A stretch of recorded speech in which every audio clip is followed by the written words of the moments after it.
Hello, and welcome to Cooking with Jerry Estrada. Today, I'm going to cook shrimp ceviche, the way I prepare mine. First of all, I'm going to go ahead and use cilantro, a lot of cilantro.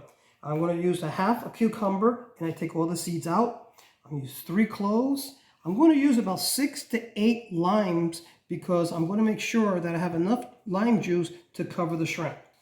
I'm going to use, this is a medium onion.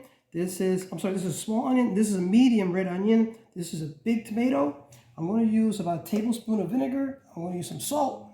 And I'm going to use some shrimp cocktail sauce over here. And here is the main actor. This is my shrimp. Now the shrimp, basically I want to be able to buy, this is like large shrimps. I already cleaned them, deveined them, no head. And what I want to do is I want to cut them in about 3 or 4 pieces, nice bite sizes. So it's going to be something like about that size. There, it's about 4. And I'm going to continue cutting these right now.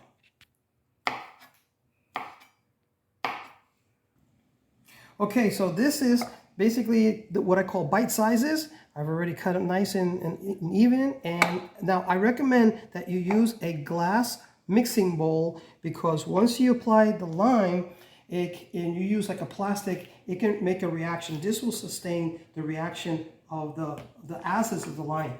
So now I'm going to go ahead, I'm going to cut the limes and I'm going to squeeze the juice over the shrimps. I'm going to do this right here real quick. I'll keep on doing this to get all those limes until it's nice and covered. Okay. Well, guess what? I ended up using the whole 8 limes.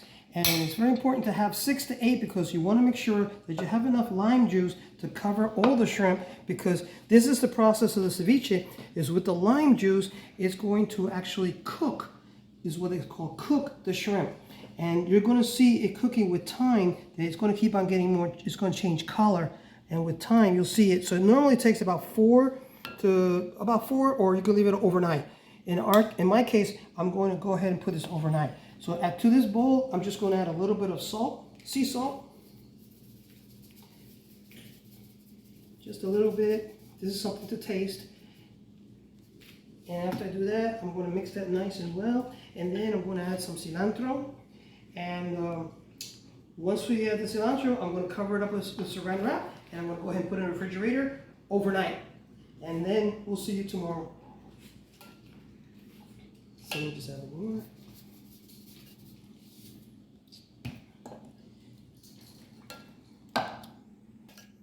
Okay, so basically I added half of the cilantro. I chopped up the cilantro a little bit. I added half to it to the bowl, and I kept the other half for tomorrow. So what I'm going to do now is I mix it up real nice, and now I'm going to put saran wrap, and I'm going to seal it, and I'm going to cover it real nice, and I'm going to go ahead and refrigerate it overnight.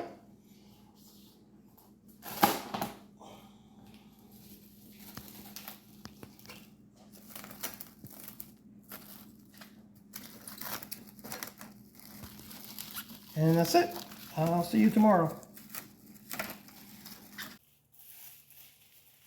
Okay, well, good morning. And here it is.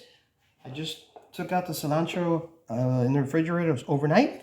And just look how it's changed. It's got what they call plumpy.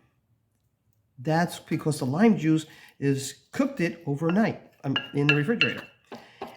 And you can also do it, if you do it during the day, you could do it for 3 or 4 hours in the refrigerator. So now at this point, I'm going to go ahead and add the other ingredients. So I have 3 garlic cloves. I'll add that. I'm going to add, this is the onion, the white onion. Start mixing that in. And of course, the red, purple onions, that's called different names. A good amount of that. I'm going to leave it here. Add the tomatoes.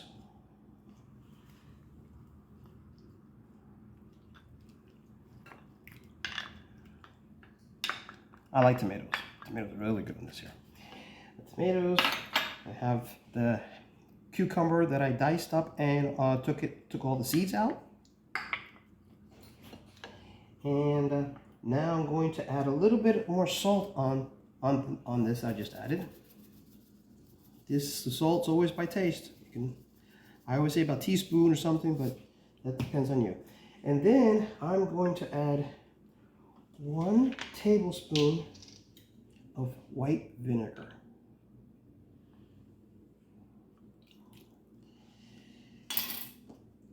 And now comes one of the ways I kick this up a little bit different is this is about 8 ounces of shrimp cocktail sauce. Oh my gosh, this is what really gives it a little taste. Now at this point, this is where, depends on what country you are. Mexican, generally they just add a lot of spicy jalapenos. You go ahead and do it. This is where you want to do it. I don't do it. I just normally just do it this way without being so spicy. And so now I'm going to mix it in well, and I'm going to see, because by taste, if I want to add more cilantro, I'm ready to do that. So I'm going to start mixing this up and getting ready to serve.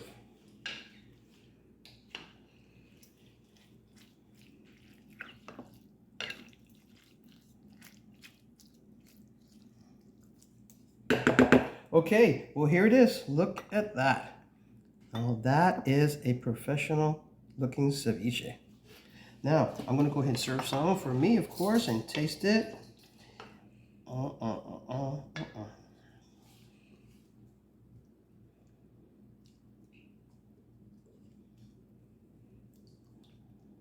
the juices.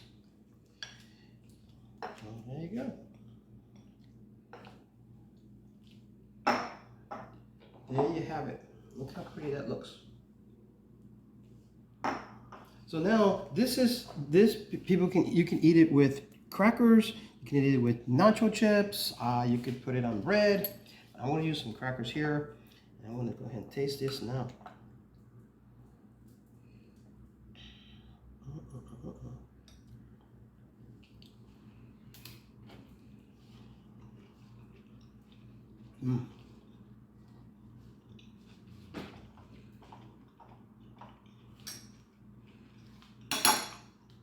Phenomenal. This is really, really rich, really tasty. Now I want to say something in reference to the shrimp. This is the shrimp ceviche. You can also use fish. If you're going to use fish, make sure it's white fish, not that watery fish. Cut up. You can poach or cook, boil the fish only for 1.5 minutes in boiling water. Also, if you're going to use really, really fresh shrimps, make sure you take the head off, devein it, tails off. And I would also, in boiling water, put it in for about only 1 minute, maybe 2 minutes only. Don't overcook it, but that way you'll kill all the microorganisms in there and make it all nice and safe and healthy. So again, if you liked this demonstration on how I make my ceviche, please go ahead and like it and also share with somebody else. If this is the first time seeing my video, I encourage you to look at subscribe and also see some of my other videos I have of other things I've cooked too. So until then, thank you so much for joining me here in Cooking with Jerry Estrada, and buen provecho. Take care, and until next time.